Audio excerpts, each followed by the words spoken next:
The words hit like shrapnel in a quiet room. Sharp, deliberate, meant to wound. My father stood there in his ill-fitting suit, champagne glass raised, voice carrying across the American Legion Hall with the confidence of a man who'd never doubted his right to judge. The fluorescent lights buzzed overhead, casting everything in that harsh, unforgiving glow that makes even celebration look clinical. Folding chairs creaked under the weight of relatives I hadn't seen in years. Paper plates balanced precariously on plastic tables. The DJ had been spinning classic country, but now the music seemed to fade into background noise as every conversation died. He cleared his throat, that theatrical way men do when they want attention. The room obliged. Forks stopped scraping against plates. Ice stopped clinking in glasses. Even the kids running around the edges of the hall seemed to sense something was coming and slowed their chaos to a whisper. "This is what disappointment looks like," he said, gesturing toward me with his free hand. 42 years of nothing but letdowns and excuses. Then he turned, his arm finding the shoulders of his new stepdaughter, pulling her close like a prize he'd finally won. Now this young lady here, she knows what real service means. Marine Corps, stationed at Quantico, making something of herself. The silence that followed wasn't empty. It was full of held breath, of people trying to decide where to look, of the particular kind of discomfort that comes when someone crosses a line in public and everyone knows it. I stood there holding a styrofoam cup of coffee that had gone cold, wearing a simple navy dress I'd chosen specifically to avoid drawing attention. The irony wasn't lost on me that in trying to blend into the background, I'd become the unwilling center of a scene I never wanted to be part of. Ashley beamed beside him, her cheeks flushed with wine and pride. She was young, maybe 26, with that bright-eyed confidence that comes from believing your own press releases. Her mother, my father's new bride, clapped her hands together like she was watching her daughter accept an award. The whole tableau would have been almost touching if it wasn't built on a foundation of deliberate cruelty. I didn't flinch. 30 years of military discipline had trained that impulse out of me long ago. Instead, I set down my coffee, nodded politely to the bartender who was pretending not to watch, and walked toward the exit. My heels clicked against the linoleum with the steady rhythm of someone who knew exactly where they were going, even when they didn't. The parking lot offered mercy in the form of humid Virginia air and the distant hum of traffic on Route 3. I leaned against my car, a practical gray sedan that had carried me through countless duty stations, and let myself breathe. The American Legion building squatted behind me, yellow light spilling from its windows, the sound of forced celebration leaking through the walls like a wound that wouldn't close. This wasn't the first time my father had chosen public humiliation as his weapon of choice. Growing up in a small Texas town, I'd learned early that his approval came with conditions I could never meet. Too quiet, he'd say. Too serious. Too much like your mother. The last one was meant as an insult, but I'd always taken it as the highest compliment possible. My mother had been steel wrapped in kindness, the kind of woman who worked double shifts at a diner and still found time to help me with homework by lamplight. She'd died 5 years ago, taking with her the only voice that had ever consistently told me I was enough exactly as I was. Sometimes I wondered if my father's cruelty had always been there, or if losing her had simply stripped away the thin veneer of civility that marriage had provided. The truth was, I hadn't expected anything different tonight.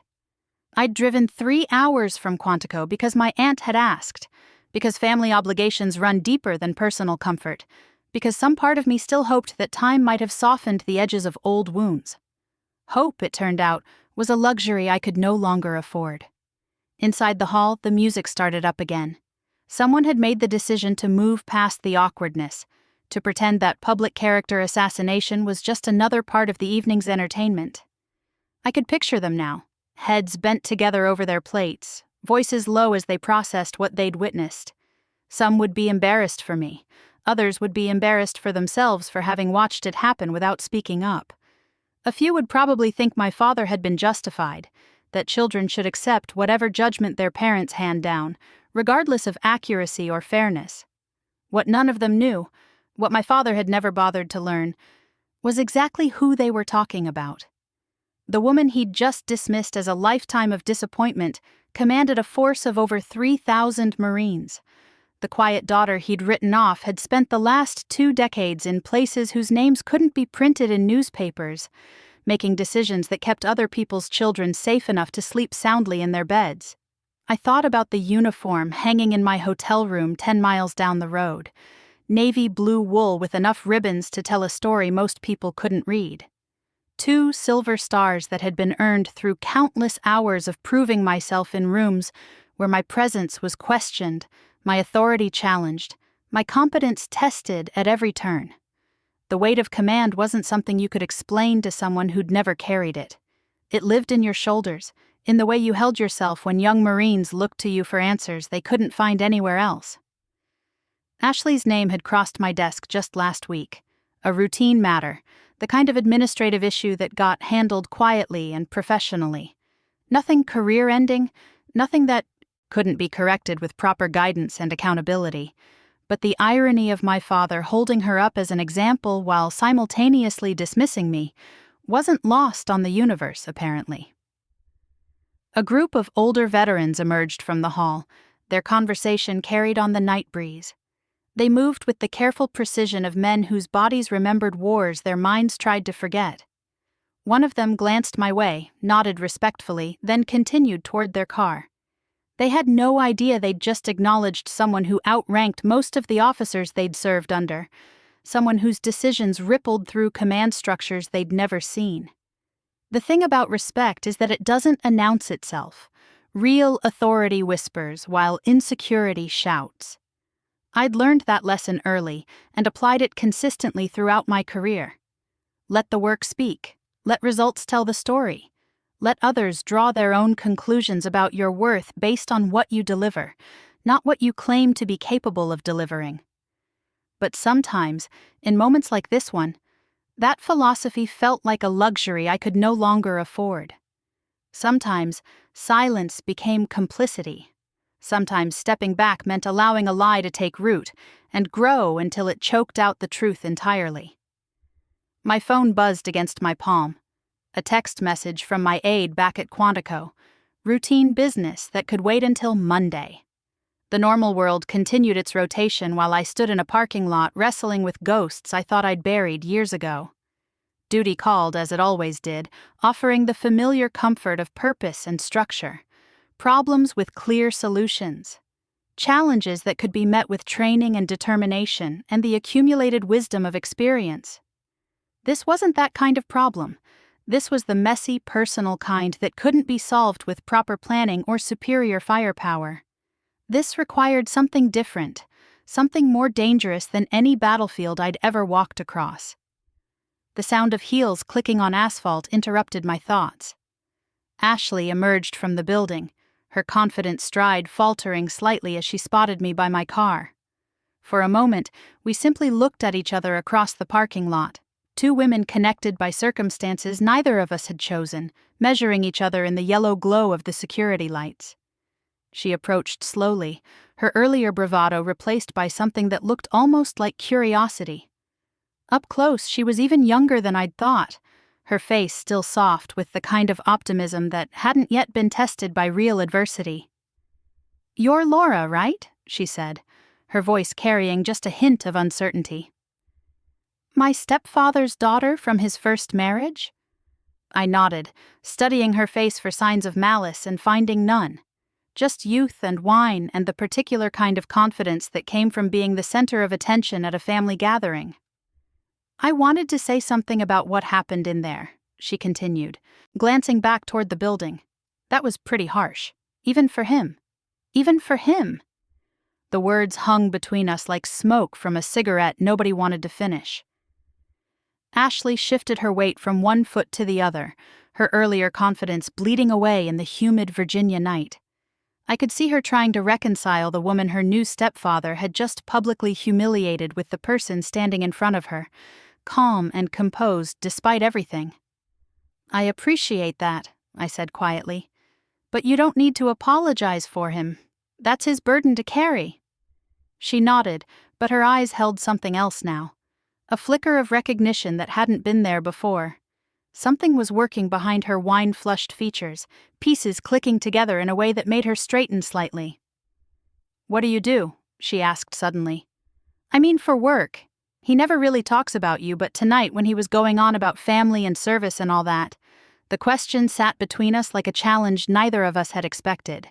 I could have deflected, given her the same vague answer I'd been using for years when people asked. Administrative work, government position, something in logistics. All true technically, but stripped of any detail that might shift the balance of a conversation.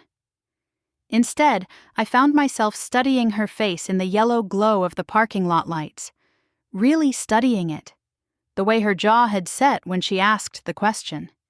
The way her posture had changed from apologetic to something approaching professional. There was steel underneath all that youth and bluster, the kind that got forged in places that didn't tolerate weakness. "I serve in the Marine Corps," I said simply. Her eyes widened slightly. "Active duty?" "Yes." "What rank?" The question came out sharper than she'd probably intended, with the kind of precision that suggested she knew exactly what she was asking. This wasn't casual curiosity anymore. This was one Marine trying to place another in the hierarchy that governed our entire professional existence. "General," I replied, watching her face carefully. The color drained from her cheeks so quickly I thought she might actually faint. Her wine glass slipped from suddenly nerveless fingers, shattering against the asphalt with a sound like a gunshot in the quiet night. She staggered backward, one hand reaching for the nearest car to steady herself. "Oh, God," she whispered. "Oh, my God. You're the General Whitaker." The words came out strangled, barely audible. But in them, I heard recognition. Not just of my name, but of what that name meant in the small, interconnected world of Marine Corps leadership. My reputation had preceded me into this parking lot conversation, arriving like an uninvited guest who changed everything simply by showing up. Ashley's face had gone from flushed to pale to something approaching gray. She was processing now, really processing, what had just happened inside that building. Her new stepfather hadn't just insulted some distant relative at a family gathering. He'd publicly humiliated a 2-star general in front of a room full of witnesses, while simultaneously holding up his stepdaughter as an example of real service. "Ma'am," she stammered, the word coming out like a reflex. I never. He never told me." I raised a hand slightly, the kind of gesture that had stopped countless briefings mid-sentence over the years. "It's all right. He doesn't know either." Her mouth opened, then closed, then opened again. She looked like someone who'd just realized they'd been sleepwalking through a minefield. When she finally found her voice again, it carried a note of something that might have been panic. "The travel receipts," she said suddenly. I nodded. "Monday morning, my office, bring everything." She swallowed hard, her Adam's apple bobbing in her throat. "Yes, ma'am, I will. I'll fix it. I'll fix all of it." The desperation in her voice was almost painful to hear. This was a young Marine who'd just realized that her casual approach to regulations had put her directly in the crosshairs of someone with the authority to end her career with a signature. But more than that, she was grappling with the cosmic unfairness of a situation that had positioned her as the golden child, while the actual flag officer in the family got dismissed as worthless. "Ashley," I said, my voice gentler now, "you're not in trouble for being proud of your service. You're not in trouble for what happened in there tonight, but we do need to talk about accountability, about what it means to wear the uniform with honor." She nodded rapidly, tears starting to track down her cheeks. The makeup she'd applied so carefully earlier was beginning to smudge, leaving dark streaks that made her look even younger than her 26 years. "I never wanted this," she said, her voice breaking. "I never wanted to be used as a weapon against you. I didn't even know you existed until tonight." That last part hit harder than I'd expected. 3 decades of military service, of commanding thousands of Marines, of making decisions that rippled through command structures around the world, and my own father had simply erased me from the family narrative. I existed as nothing more than a cautionary tale, a lesson in disappointment that didn't merit detailed discussion. The music from inside the hall had shifted to something slower, more sentimental. Couples would be dancing now, swaying to songs about love and commitment and the promises people make when they believe they can control the future. My father would be holding his new bride, basking in the glow of a perfect evening where everything had gone according to his carefully constructed script. Except now his script had a problem. His perfect daughter, the one he'd used to publicly demolish his biological child, was standing in a parking lot having a breakdown because she'd just discovered that the family disappointment outranked her by approximately 6 pay grades. "I need to go back in there," Ashley said suddenly, wiping her face with the back of her hand. "I need to tell them. I need to tell everyone who you really are." "No," I said firmly, "you don't." "But ma'am, they need to know. What he said about you, what he did, it's not right, it's not fair." "Fair isn't the point," I replied, "and neither is revenge. What matters is truth. What matters is integrity. What matters is how we carry ourselves when nobody's watching, and how we respond when everybody is." She stared at me like I was speaking a foreign language. In a way, I suppose I was. The language of command, of responsibility that extended beyond personal grievance, of leadership that meant putting the mission above your own comfort. It was a language she was still learning, one that would take years to master if she chose to stay in long enough to try. The door to the hall opened again, spilling yellow light and the sound of Kenny Rogers across the parking lot. A small group of relatives emerged, their voices carrying on the night air as they made their way toward their cars. They glanced our way, noted Ashley's tear-streaked face, and quickened their pace. Family drama was best observed from a distance, especially when wine and old grievances were involved. "I should go," I said, pulling my keys from my purse. "It's been a long day, and tomorrow will be longer." Ashley nodded, but she didn't move. She stood there in the parking lot like someone who'd just had her entire worldview rearranged and wasn't quite sure how to proceed with the new information. "Ma'am," she said as I opened my car door. "Yes? Why didn't you ever tell him? About your rank, your career, everything you've accomplished?" I paused, one foot already inside the car. It was a fair question, one that deserved a thoughtful answer. The truth was complicated, layered with decades of family dynamics and personal choices that had seemed reasonable at the time, but looked different in the harsh light of public humiliation. "Because I didn't need his approval to know my own worth," I said finally. "And because sometimes the people who should love us unconditionally are the least capable of seeing us clearly. That's not your fault, and it's not your responsibility to fix." She absorbed this in silence, her young face serious in the yellow glow of the security lights.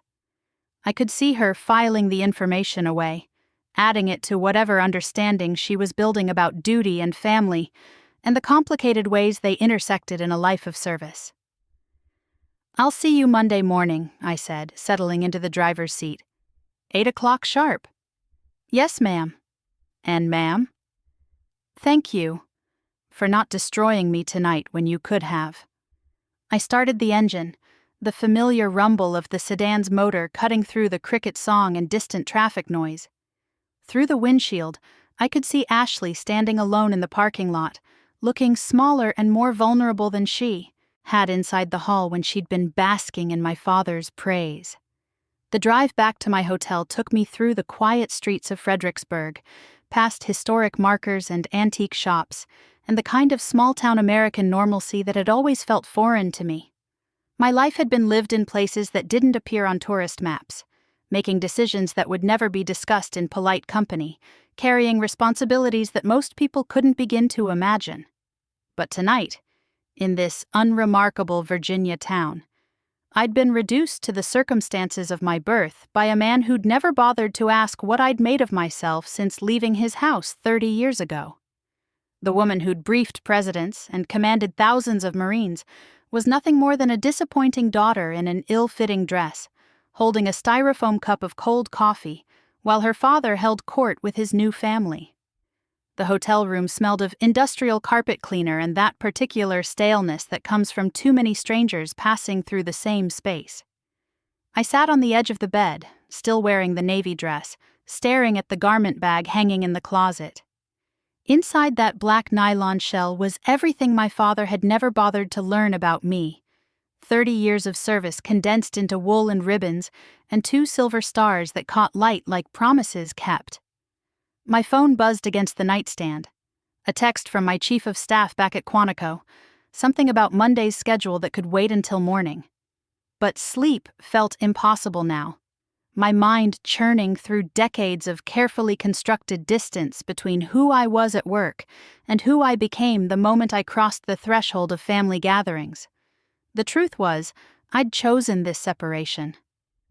After my mother died, after the last conversation with my father that ended in him telling me I'd never amount to anything worthwhile, I'd made a conscious decision to wall off my professional life from his judgment. Let him think what he wanted. Let him build whatever narrative helped him sleep at night. My worth wasn't measured by his approval, but tonight had changed something. The look on Ashley's face when she realized who I was, the way her confidence crumbled like paper in rain, the recognition that dawned too late to prevent the damage. She hadn't known she was being used as ammunition in a war that had started before she was born. I pulled out my laptop and opened the personnel file I'd been reviewing earlier. Ashley Martinez, Lance Corporal, Administrative Specialist. Good fitness scores, decent performance reviews, no major infractions until the travel receipt issue that had landed on my desk. Young, eager, probably trying to prove herself in a corps that didn't always make space for people like her. The kind of Marine who deserved guidance, not destruction. The wedding reception would be winding down now. Elderly relatives would be saying their goodbyes, taking home plastic containers of leftover cake. The DJ would be packing up his equipment while the cleanup crew moved through the hall like a tide, erasing all evidence of the evening's celebrations. And somewhere in that chaos, my father would be basking in the glow of a perfect night, where everything had gone according to his plan. Except it hadn't. His script had a flaw he didn't know about yet. The daughter he'd dismissed had spent the last 2 decades building something he couldn't tear down with words. The quiet woman in the navy dress commanded more respect in a single morning briefing than he'd accumulated in a lifetime of small-town bluster. I closed the laptop and walked to the window. Fredericksburg stretched out below me, streetlights marking the grid of a community that had witnessed more history than most places deserved. Civil War battlefields turned into tourist attractions. Historic homes converted into bed and breakfasts. The past sanitized and packaged for consumption by people who wanted to experience danger from a safe distance. My own past felt less manageable tonight. 30 years of careful compartmentalization had been shattered by a champagne toast and a young Marine's shocked recognition. The woman who'd learned to navigate Pentagon politics with surgical precision found herself unmoored by the simple cruelty of family dynamics. A memory surfaced unbidden. I was 12, sitting at our kitchen table in Texas while my father read aloud from a newspaper article about women in combat roles. His commentary had been predictably dismissive, full of opinions about physical limitations and emotional instability and the fundamental unsuitability of females for military service. I'd listened in silence, already planning my escape, already knowing that everything he believed about women and strength and capability would become my personal mission to disprove. The irony wasn't lost on me that his stepdaughter now wore the same uniform I'd been wearing when I proved him wrong about everything. Ashley was living inside a contradiction he'd created, held up as an example of military excellence, while the actual flag officer in his family was dismissed as worthless. The cognitive dissonance should have been overwhelming, but my father had always possessed an remarkable ability to ignore facts that didn't support his preferred narrative. My phone rang, cutting through the hotel room silence like an alarm. The caller ID showed a number I recognized from Quantico, one of my staff officers calling after hours. I answered with the crisp professionalism that had become second nature over decades of command. General Whitaker. Ma'am, sorry to bother you on a Saturday night, but we've got a situation developing that requires your attention. For the next 20 minutes, I managed a crisis involving training schedules and logistics coordination, and the kind of complex problem-solving that required instant decisions with long-term consequences. It was familiar territory, the kind of challenge that reminded me why I'd chosen this life and why I was good at it. When I hung up, the hotel room felt different, smaller somehow, less significant. The woman who'd just reorganized 3 battalions worth of training couldn't be diminished by champagne toasts and wedding hall humiliation. The uniform in the closet represented something larger than family approval, something that existed independent of my father's opinion. But Ashley's face kept returning to me. The moment of recognition, the dawning horror of understanding what had just happened, the tears that had nothing to do with wine, and everything to do with realizing she'd been weaponized against someone who outranked most of the officers she'd ever met. She was young enough to still believe in fairness, in the idea that good people got rewarded and bad behavior got punished, and the universe operated according to some comprehensible moral framework. The Marine Corps had taught me different lessons. That fairness was a luxury, not a guarantee. That respect was earned through consistency, not granted through birthright. That the most important battles were often fought in rooms where nobody would ever know your name or acknowledge your contribution. Ashley would learn these things eventually, if she stayed in long enough. The question was whether she'd learn them through mentorship or through the harder education of repeated failure. I thought about my mother, gone 5 years now but still present in moments like these, when the past and present collided with enough force to rearrange everything. She'd understood my father in ways I never could, had seen through his bluster to whatever insecurity drove his need to diminish other people. She'd also understood me, had recognized early that my quiet nature masked an ambition that wouldn't be contained by small-town expectations. "You're going places, Laura," she'd told me the night before I left for boot camp. "Don't let anyone convince you to settle for less than you're capable of becoming." She'd been right, of course, but she'd also been gone when the real tests came, when the challenges shifted from physical endurance to political navigation, to the delicate art of commanding respect in rooms full of people who questioned your right to be there. I'd learned to carry her voice with me, to channel her steady confidence when my own wavered, to remember that worth wasn't determined by the loudest voice in the room.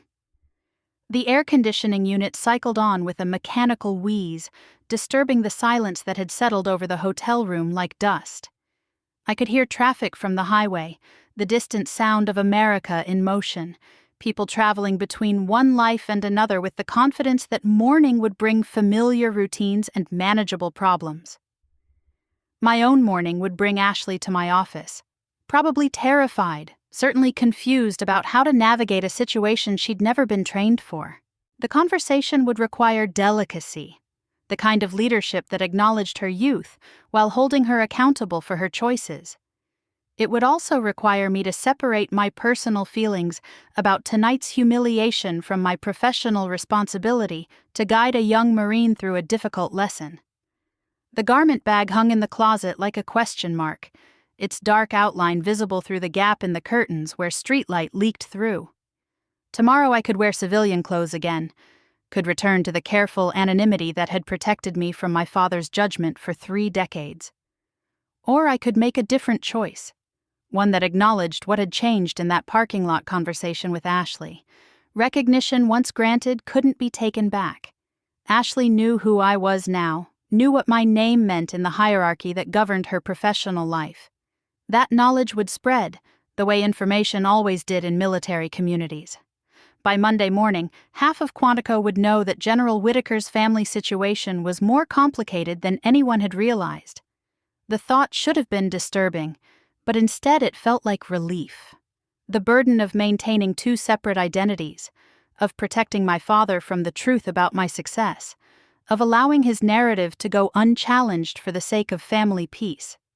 That burden had grown heavier over the years, had required more energy to maintain than I'd been willing to acknowledge. Tonight had forced a reckoning that was probably overdue, not just with my father, but with my own choices about visibility and recognition, and the price of keeping peace with people who'd never bothered to earn it. Ashley's shocked recognition in that parking lot had been a mirror, reflecting back the absurdity of hiding my accomplishments from the very people who should have been proudest of them. I picked up my phone and scrolled through my contacts until I found the number I was looking for. My Aunt June, the only family member who'd consistently shown interest in my life and career, who'd asked careful questions about my work without pushing for details I couldn't share. She'd been at the wedding tonight, had witnessed the humiliation, had probably spent the drive home trying to process what she'd seen. The call went to voicemail, which wasn't surprising given the late hour, but I left a message anyway, keeping it simple and direct. Aunt June, it's Laura. I wanted you to know that I'll be wearing my uniform to Sunday breakfast tomorrow, if the invitation still stands. I think it's time some things were made clear. I hung up the phone and sat in the darkness of that hotel room, listening to the hum of the air conditioning and the distant whisper of late-night traffic. The message to Aunt June felt like crossing a bridge I'd been circling for 30 years. No more hiding behind civilian clothes and careful deflections. No more protecting my father from the truth he'd never bothered to seek. The decision settled in my chest like something solid, immovable. Tomorrow morning, I would drive to Aunt June's house wearing every ribbon I'd earned, every star I'd been granted, every visible symbol of the life my father had dismissed as worthless. Not for revenge, though I'd be lying if I said the thought didn't carry some satisfaction. But for clarity.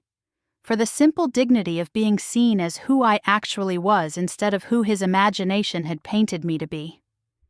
Sleep came in fragments, interrupted by dreams that mixed parking lot conversations with briefing rooms, Ashley's shocked face with the faces of Marines I'd commanded in places whose names couldn't be spoken aloud. I woke before dawn, the way I'd been waking for 3 decades, body-trained to rise before réveillé whether réveillé was coming or not. The shower was lukewarm, the hotel soap harsh against skin that felt too sensitive, too aware. I stood under the spray and let muscle memory take over. Shower, shave, dress with the precision that had become automatic. But instead of civilian clothes, I opened that garment bag and pulled out the dress blue uniform that had hung silent through last night's humiliation. The fabric felt heavier than usual as I slipped it on, weighted with more than just wool and brass. Each ribbon told a story my father had never asked to hear. Each decoration marked a moment when someone with actual authority had looked at my work and deemed it worthy of recognition. The 2 silver stars caught the bathroom light like promises kept, like debts paid in full. I checked myself in the mirror, adjusting collar tabs and ensuring everything sat with the precision the core demanded. The woman looking back at me wasn't the disappointed daughter from last night's wedding reception. This was Major General Laura Whitaker, United States Marine Corps, and she had nothing to apologize for. The drive to Aunt June's house took me through Fredericksburg's historic district, past Civil War monuments and antique shops that wouldn't open for hours. The streets were empty except for a jogger here and there, people beginning their Sunday routines without any idea that the day would bring revelations that had been 30 years in the making. Aunt June lived in a modest colonial on a tree-lined street, where American flags hung from front porches and newspapers waited in driveways like small promises of normal life. I'd visited her here dozens of times over the years, always in civilian clothes, always careful to keep the conversation away from specifics about my work. She'd respected the boundaries I'd set, but I'd seen the curiosity in her eyes, the questions she'd swallowed rather than risk making me uncomfortable. Her car was in the driveway, and lights glowed warm behind the kitchen windows. I could picture her inside, probably already dressed for church, coffee brewing while she read the paper or worked the crossword puzzle that had been her Sundays, morning ritual for as long as I could remember. She was my mother's sister, the keeper of family recipes and old photographs, the one person who'd never stopped believing that I was worth something more than my father's limited imagination could grasp. I parked at the curb and walked up the brick path, my dress shoes clicking against the pavement in the crisp morning air. The sound was sharper than it had been in civilian heels, more authoritative. Everything about the uniform changed how you moved through the world, how you carried yourself when eyes found you. Before I could knock, the front door opened. Aunt June stood there in her church dress, coffee mug in hand, eyes wide as she took in the sight of me standing on her porch, in full military regalia. She'd gotten my message, obviously, but hearing something and seeing it were different creatures entirely. "Sweet Jesus," she whispered, setting down the mug with shaking hands. "Laura, honey, is that really you?" "It's really me," I said quietly. "May I come in?" She stepped back, her eyes never leaving the ribbons on my chest, the stars on my shoulders. I walked into her living room, past family photographs that included pictures of me in civilian clothes at various holidays and celebrations. The contrast between those images and the woman standing in her hallway now must have been striking. "How long?" she asked, her voice barely above a whisper. 30 years next month." She sank into her favorite armchair, the one positioned to catch morning light through the bay window. 30 years, she repeated, like she was testing the words for truth. "And you never said anything, never told any of us." "I told Mom," I said, taking the chair across from her.